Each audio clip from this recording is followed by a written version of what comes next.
तो हेलो दोस्तों, आज देखेंगे lecture number 20 factor affecting the size of a business. तो कौन कौन सा घटक जो होता है वो बिजनेस के साइज पर अफेक्ट करता है। इंग्लिश मीडियम और हिंदी मीडियम दोनों देखेंगे। व्यवसाय इकाई के आकार को प्रभावित करने वाला कारक, वेरी इंपॉर्टेंट क्वेश्चन है, ये टॉपिक है। और इससे पहले हम लोग ने देखा था कि बिजनेस साइज को कैसे मेजर करते हैं, कि आखिर ये बिजनेस कितना बड़ा है या कितना छोटा है। बेहतरीन तरीके से समझाया था लेक्चर नंबर 19 में। नहीं देखे तो देख लीजिएगा, इसका प्लेलिस्ट आप देख लीजिएगा पूरा का पूरा, लेक्चर 1 से लेकर लेक्चर 19 तक। ठीक है, 20 तो आप देख ही रहे हो, है ना। 20 तो आप देख ही रहे हो, प्लेलिस्ट देख लीजिएगा जरूर। Factor affecting the size of a business, कौन कौन सा फैक्टर अफेक्ट करता है। तो सबसे पहले इंट्रोडक्शन समझिए।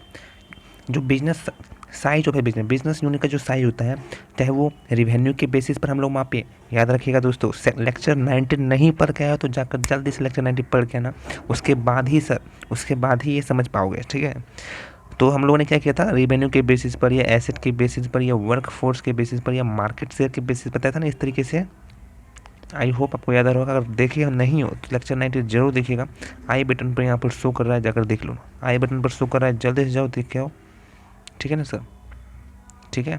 चलिए, etch influence by myriad of factor that shape its operation growth and trajectory and competitive positioning. Understanding these factors is essential for entrepreneur, manager and policy makers seeking to optimum business performance and strategy decision making. तो ये जो है हम लोगों ने क्या देखा था कि जो बिजनेस साइज होता है वो किस किस तरीके से मेजर करते हैं ये बताया था। और साथ साथ इससे क्या होता है, एक एंटरप्रेन्योर, मैनेजर और पॉलिसी मेकर होता है, वो एक ऑप्टिमाइज बिजनेस परफॉर्मेंस कर सकता है। ये बात बता रहा है बस। ठीक है, चलिए। तो पहला यहाँ पर है, कौन कौन सा फैक्टर है। पहला फैक्टर है market demand and industry structure के बेसिस पर। ये जो फैक्टर है ना, market demand and industry structure के बेसिस पर, ये जो फैक्टर है इससे भी अफेक्ट होता है। इसमें दो आ रहा है, सब में दो दो बातें। ठीक है, market demand and industry structure में दो बातें, मार्केट साइज एंड ग्रोथ और दूसरा है industrial concentration. Market size and growth बोल रहा है the demand for a product और सर्विस। किसी भी प्रोडक्ट या किसी भी सर्विस का जो डिमांड होता है मार्केट में, चाहे वो डायरेक्टली क्या करता है, इम्पैक्ट करता है बिजनेस के साइज पर। अगर बहुत ज़्यादा डिमांड है तो मार्केट बहुत बड़ा है ना। तो larger market with high growth potential often attract larger firm capable greater market share करता है। ठीक है, चलिए इसी का देख रहे हैं आप लोग, टॉपिक से मत भटकिएगा। इसी का हम लोग देख रहे हैं दूसरा पॉइंट, इंडस्ट्री कंसंट्रेशन। बोल रहा है the level of competition and the concentration with in industry can influence the size of business. आपका कितना बड़ा इंडस्ट्री है उसके हिसाब से भी, जितना बड़ा इंडस्ट्री, जितना बड़ा कंपटीशन है, उतना बड़ा लार्ज फर्म होगा। और अगर दूसरा है तो वो SME होगा, मतलब स्मॉल मीडियम साइज एंटरप्राइज होगा। ठीक है, दूसरा जो घटक है वो है economic of scale and scope के हिसाब से। Economic of scale and scope के हिसाब से उसमें भी दो बात आता है। पहला बात है प्रोडक्शन इफिशिएंसी। अगर जो लार्जर बिजनेस यूनिट है वो अचीव किया जा सकता है economic of scale leading to a lower average cost per unit of output. मतलब आप जो आउटपुट निकाल रहे हो वो कम से कम कीमत पर ला रहे हो, जो कॉस्ट है ना वो कम से कम कीमत पर ला रहे हो, है ना। और investment in specialize equipment, technology and infrastructure enable cost efficiency in production process में। ठीक है, अगला देखते हैं, इसी का दूसरा है। किसका दूसरा है सर, इसका दूसरा है, economic of scale and scope का दूसरा है। ठीक है, इकोनॉमिक ऑफ स्केल का दूसरा है, समझ रहे हैं। चलिए, डाइवर्सिफिकेशन बेनिफिट का मतलब क्या होता है। बोल रहा है जो बिजनेस यूनिट होता है वो डाइवर्सिफाई करता है प्रोडक्ट को पोर्टफोलियो में और जियोग्राफिक रीच में, levers economic of scope, spreading risk and enhancing the overall profitability को बढ़ाता है by capitalizing a cross selling opportunity. Diversification benefit क्या करता है कि जो बिजनेस यूनिट होता है उसको डाइवर्सिफाई कर दिया जाता है, मतलब एक जैसा प्रोडक्ट को अलग अलग क्या करते हैं, एक पोर्टफोलियो बनाते हैं जहाँ पर हम लोग वो डालते हैं। ठीक है, तो इकोनॉमिक ऑफ स्कोप बढ़ता है, स्प्रेडिंग रिस्क को हम लोग फैला देते हैं, एक तरह से रिस्क को क्या करते हैं, फैला देते हैं।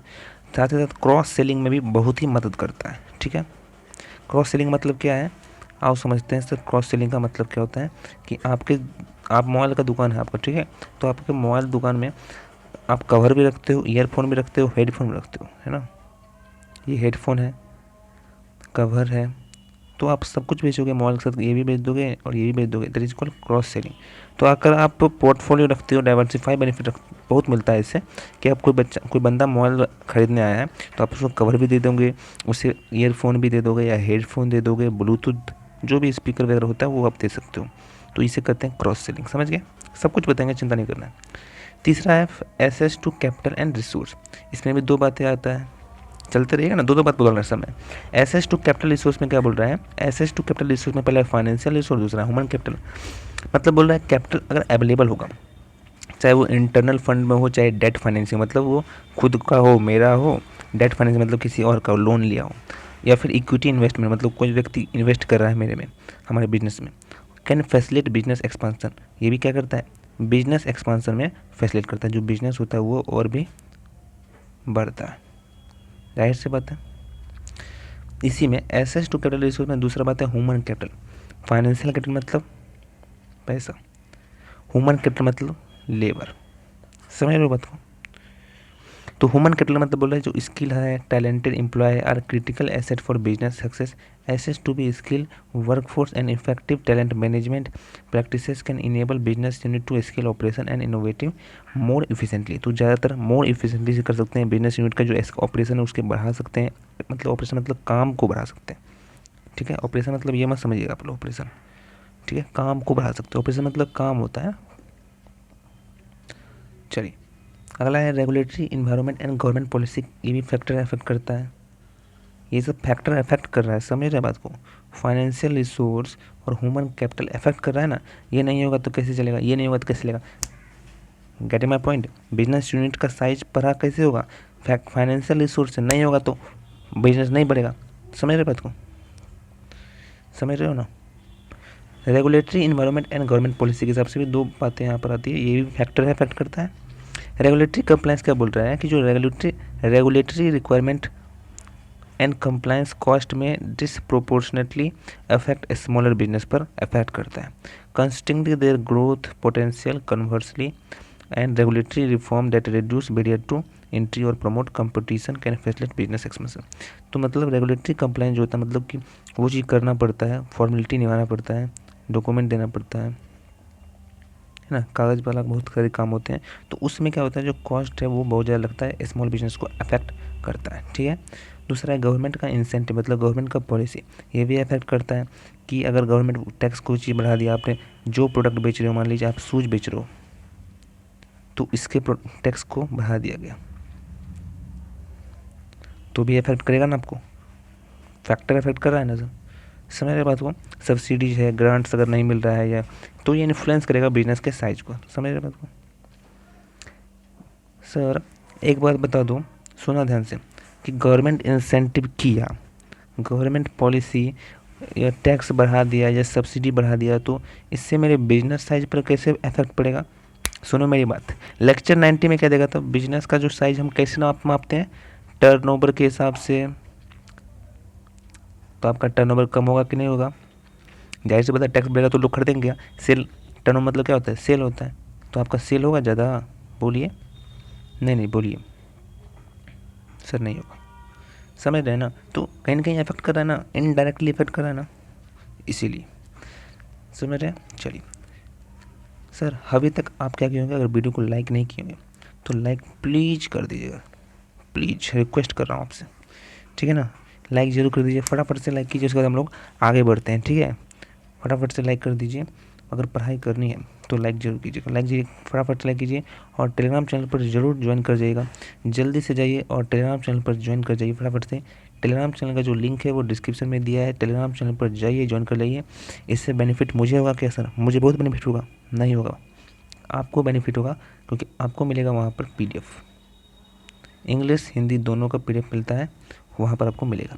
साथ ही साथ वीडियो आते ही आपको नोटिफिकेशन मिल जाएगा, आपको यूट्यूब पर जुड़ने की ज़रूरत नहीं है, यूट्यूब पर जुड़ने की ज़रूरत नहीं है, अगर आप टेलीग्राम पे रहते हो एक्टिव, आराम से काम हो जाएगा आपका, समझ रहे हैं। चलिए आगे देखते हैं, टेक्नोलॉजिकल एडवांसमेंट एंड इनोवेशन, इसके कारण भी, टेक्नोलॉजी भी के कारण भी फैक्टर इफेक्ट करता है बिजनेस के साइज पर। सर कैसे, सुनो, टेक्नोलॉजी डिस्ट्रप्शन बोल रहा है, advance in technology can disrupt traditional model.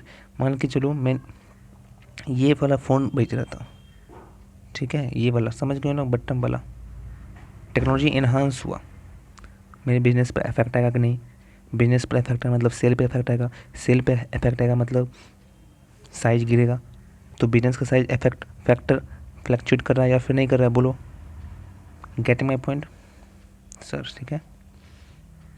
तो यही बोल रहा है। दूसरा innovation capacity, business unit with a strong culture of innovation with ability. ऐसा मत समझना मैं देखिए यहाँ पर शॉप का बात कर रहा हूँ, ये कंपनी की बात कर रहे हैं, ये इंडस्ट्री की बात कर रही है, मैन्युफैक्चरिंग इंडस्ट्री की बात हो रही है यहाँ पर, समझ रहे बात को। ये तो उदाहरण के लिए ताकि आपको क्लिक हो जाए वो एग्जाम्पल, ठीक है ठीक है। तो मान लीजिए आप ये वाला मोबाइल बनाते थे बटन वाला, अब अचानक आपको बनाना पड़ेगा, न्यू टेक्नोलॉजी आ गया तो वो तो बिकेगा ही नहीं, तो आपको दूसरा बनाना पड़ेगा, दूसरा टेक्नोलॉजी आ गया, समझ रहे बात को। अब स्मार्टफोन चल रहा है तो उस केस में आपके बिजनेस पर इफेक्ट आएगा, आपके बिजनेस पर साइज आपका घटेगा, समझ रहे बात को। इनोवेशन कैपेसिटी क्या बोल रहा है, business unit with a strong culture of innovation and the ability to adapt to a technological change can gain a competitive edge. तो इनोवेशन कैपेसिटी आएगा तो कंपटीशन बढ़ेगा, कंपटीशन अगर बढ़ेगा तो आपका जो बिजनेस का साइज भी घटेगा, तो इस पर इफेक्ट पड़ रहा है ना, बिजनेस पर इफेक्ट पड़ रहा है ना, बिजनेस के साइज पर इफेक्ट पड़ रहा है ना। चलिए हो गया ख़त्म, चलिए क्लास आपका ख़त्म हो गया, इंग्लिश मीडियम वालों का क्लास हो चुका है ख़त्म। कंक्लूजन देख लीजिए एक बार, वैसे हिंदी में देखना चाहते हो आप लोग देख सकते हो, ठीक है। इन कंक्लूजन देखते हैं, the size of a business unit is shape by complex interplay of factor encompassing market dynamics से होता है, इकोनॉमिक स्किल से होता है, और एसेस टू रिसोर्स होता है। रिसोर्स देखा था ना, फाइनेंशियल रिसोर्स, कैपिटल रिसोर्स, वही फैक्टर है, इकोनॉमिक ऑफ स्किल भी वही फैक्टर है, मार्केट डायनेमिक वो भी फैक्टर है, रेगुलेटरी इन्वायरमेंट देखा था ना वही फैक्टर है, टेक्नोलॉजिकल इनोवेशन अभी देखा वही फैक्टर है। बाय अंडरस्टैंडिंग दीज फैक्टर जो हम लोगों ने देखा, ये जो बिजनेस के फॉर्मुलेट स्ट्रेटेजी को क्या करता है, साइज को, या कम्पिटिवनेस को, लॉन्ग टर्म वायबिलिटी डायनेमिक को, ये सबको अफेक्ट करता है। यही था दोस्तों कंक्लूजन, बेहतरीन तरीके से समझा। आइए हिंदी वालों, हिंदी वाले आ जाइए फटाफट से, हिंदी में देखते हैं। व्यवसाय इकाई के आकार को प्रभावित करने वाला कारक वाणिज्य, व्यवसाय इकाई के आकार को प्रभावित करने वाला कारक, परिचय पहले देखते हैं। जो एक व्यवसाय होता है उसका इकाई का आकार, चाहे राजस्व की तुलना में देखें, संपत्ति की तुलना में देखें, कार्यबल की तुलना में देखें, या बाजार हिस्सेदारी की तुलना में देखें।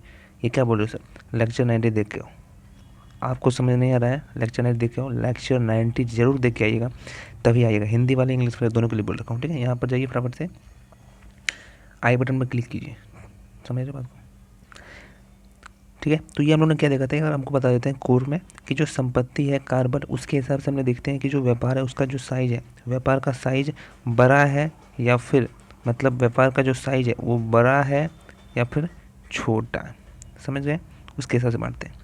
असंख्य कारकों से प्रभावित होता है तो इसके संचालन, विकास, प्रक्षेपवक और प्रतिस्पर्धी स्थिति को आकार देते हैं ना। तो अगर संचालन जिस प्रकार से रहता है उस हिसाब से काम होता है।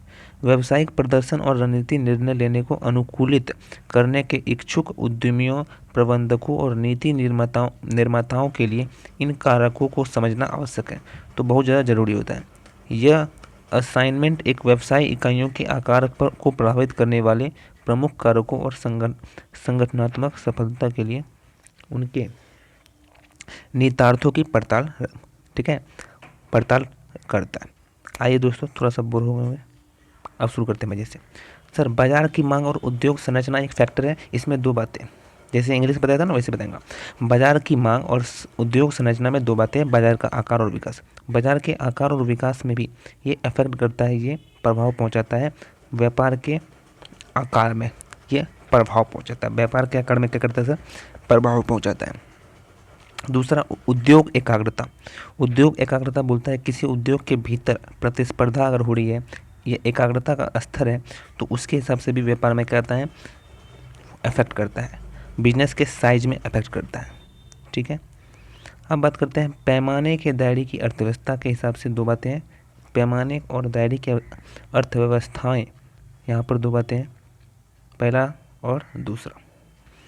उत्पादन क्षमता और विविधीकरण लाभ, ये भी जो है वो फैक्टर है, अफेक्ट करता है। कैसे अफेक्ट करता है, आइए देखिए।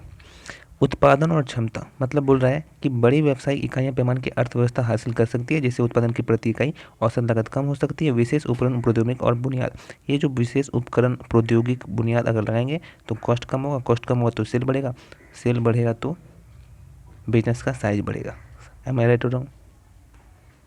आगे, विविधीकरण लाभ। विविधीकरण लाभ मतलब होता है विविध उत्पादन पोर्टफोलियो और भौगोलिक पहुंच वाली व्यवसाय इकाइयां दायरे की अर्थव्यवस्था का लाभ उठा सकती हैं। मान के चलो पोर्टफोलियो करना होता है, अलग अलग प्रोडक्ट को, है ना, एक जैसे प्रोडक्ट को एक पोर्टफोलियो में डाल देना है। इससे क्या होता है, सर, जोखिम जी फैल जाता है, जो जोखिम है वो फैल जाएगा। ठीक है, कि सर मोबाइल इतना बिका इस साल, मोबाइल का कवर इतना बिका इस साल, हेडफोन इतना बिका इस साल, तो सबका रिस्क अलग अलग बढ़ जाएगा, पता भी चलेगा, ये होता है। साथ ही साथ इसमें क्या होता है, सेलिंग अवसरों का लाभ होता है, क्रॉस सेलिंग। क्रॉस सेलिंग का मतलब क्या होता है कि आपके दुकान का मोबाइल का दुकान है, कोई व्यक्ति मोबाइल लेने आया तो आप उसको कवर भी बेच देंगे और हेडफोन भी बेच देंगे, ब्लूटूथ ईयरफोन भी बेच देंगे। इसको कहते हैं क्रॉस सेलिंग। आया तो बंदा खरीदने मोबाइल, सुनो मेरी बात, आया था बंदा खरीदने मोबाइल, लेकिन आपने क्या बेच दिया उसको, आपने उस बकरे को क्या बेच दिया सर, कवर भी बेच दिया, ईयरफोन भी बेच दिया, और भी ब्लूटूथ बेच दिया, SD कार्ड बेच दिया। Get my point. तो ये होता है क्रॉस सेलिंग।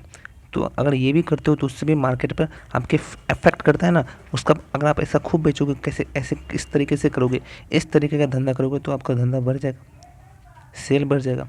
सेल के बेसिस पर, लेक्चर 90 में देखा था ना, सेल के बेसिस पर धंधा को बताते हैं बड़ा या फिर छोटा। सेल बढ़ रहा है, धंधा बड़ा या फिर छोटा, बड़ा। समझ रहे? पूंजी और संसाधनों तक पहुंच। पूंजी आपके पास ज़्यादा है, चाहे आपके पास खुद हो, जन्म से ही हो, चाहे आपने लोन लिया हो, चाहे कोई व्यक्ति निवेश किया हो। पूंजी ज़्यादा है, बिजनेस बढ़ेगा, कम है तो घटेगा। फैक्टर इफेक्ट कर रहा है या फिर नहीं कर रहा है, फटाफट से बोलना। फैक्टर इफेक्ट कर रहा है ना सर। मानव पूंजी, मानव मतलब व्यक्ति के पास स्किल है तो ज़्यादा काम करेगा, डेवलप ज़्यादा करेगा, ग्रोथ करेगा बिजनेस का। नहीं है तो नहीं करेगा। ये भी इफेक्ट कर रहा है कि नहीं कर रहा है? चलो अब बात करते हैं विनियामक पर्यावरण और सरकारी नीतियाँ। नियामक अनुपालन जो है, अनुपालन करना पड़ता है, जो भी फॉर्मेलिटी है उसको निभाना पड़ता है, कागज़ पत्र का कॉस्ट लगता है, उसमें खर्च लगता है, कंपनी में लगता है ना, आप जानते होंगे, खर्च लगता है। तो इस कारण से भी क्या होता है, अफेक्ट करता है बिजनेस के साइज पर। प्रॉफिट कम हो रहा है, क्योंकि प्रॉफिट के बेसिस पर भी बिजनेस को हम लोग करते हैं, प्रॉफिट के बेसिस पर भी बिजनेस को करते हैं ना। तो प्रॉफिट के बेसिस पर भी हम लोग बिजनेस को बड़ा और छोटा बदलाते हैं। तो यहाँ पर प्रॉफिट कम हो रहा है, जिस कारण से हम लोग का क्या हो गया, इफेक्ट हो रहा है बिजनेस साइज। बिजनेस साइज क्या हो रहा है, इफेक्ट हो रहा है। सरकारी प्रोत्साहन, तो सरकार की छूट, डिस्काउंट हो गया या सब्सिडी हो गया, अनुदान हो गया या टैक्स हो गया, टैक्स बढ़ जाएगा तो आपको कम लग है ना, तो बिजनेस साइज भी इफेक्ट पड़ता है। टैक्स अगर बहुत ज़्यादा बढ़ जाता है तो आपका सेल पर इफेक्ट पड़ता है, और सेल पर इफेक्ट पड़ता है तो आपका बिजनेस साइज पे इफेक्ट पड़ता है। बिजनेस साइज कम या ज़्यादा होता है। Get my point. फैक्टर का मतलब ये मत समझना कि फैक्टर इफेक्ट मतलब होता है बिजनेस बढ़ भी सकता है और घट सकता है। ऐसा मत समझिएगा कि बिजनेस घट ही रहा है, बिजनेस का साइज घट ही रहा है, ऐसा नहीं, दोनों हो सकता है, 22%। तकनीकी प्रगति और नवचार, तकनीकी प्रगति आ गई है, नवचार आ गया है, उसके हिसाब से बिजनेस का इफेक्ट पड़ता है। कि पहले मैंने बताया कि आप पहले मैन्युफैक्चरिंग करते थे कीपैड मोबाइल, उसके बाद नया टेक्नोलॉजी आया तो अब आपको स्मार्टफोन बनाना पड़ेगा। तो बिजनेस पे मतलब सेलिंग पे इफेक्ट पड़ेगा कि नहीं पड़ेगा? पड़ेगा सर, सेलिंग पे इफेक्ट पड़ेगा। तो तकनीकी व्यवधान पे भी इफेक्ट पड़ता है। नवचार क्षमता मतलब कंपटीशन इससे बढ़ जाता है। ठीक है, जो तकनीकी की परिवर्तन होने से जो अनुकूलन होने की जो क्षमता वाली व्यवसाय इकाइयाँ हैं, वो प्रतिस्पर्धा उसकी बढ़ जाती है। प्रतिस्पर्धा बढ़ जाएगी तो आपका सेल घटेगा थोड़ा सा, तो सेल घटेगा सर, बिजनेस साइज भी इफेक्ट पड़ता है। कैसे भी पड़ता है समझो बात को। हो गया हिंदी वाले का भी क्लियर हो चुका है क्लास। निष्कर्ष देख लेते हैं। निष्कर्ष में एक व्यावसायिक इकाइयों का जो आकार होता है वो बाजार की गतिशीलता, पैमाने की अर्थव्यवस्था, संसाधनों तक पहुंच, नियामक वातावरण और तकनीकी नवाचार को शामिल करने वाले कारकों को एक जटिल परस्पर क्रिया से आकार लेता है। इन कारकों उनके निहितार्थों को समझकर व्यवसाय गतिशील और विकसित बाजार में अपने आकार, प्रतिस्पर्धात्मक और दीर्घकालीन व्यवहार्यता को अनुकूलित करने के लिए रणनीति बना सकते हैं। जैसे जैसे व्यवसाय परिसंघ विकसित हो रहा है, अत्यधिक प्रतिस्पर्धी वैश्विक अर्थव्यवस्था में विकास हासिल करने और बनाए रखने के लिए बदलते कारकों के लिए निरंतर मूल्यांकन और अनुकूलन आवश्यक होगा। Thank you. Finish from my side. आपको इसको नोट्स को लिखना है कॉपी पर। पीडीएफ मिलेगा आपको, टेलीग्राम चैनल पर ज्वाइन हो जाइएगा, ऑलरेडी बता दिया, ठीक है। चलिए ठीक है।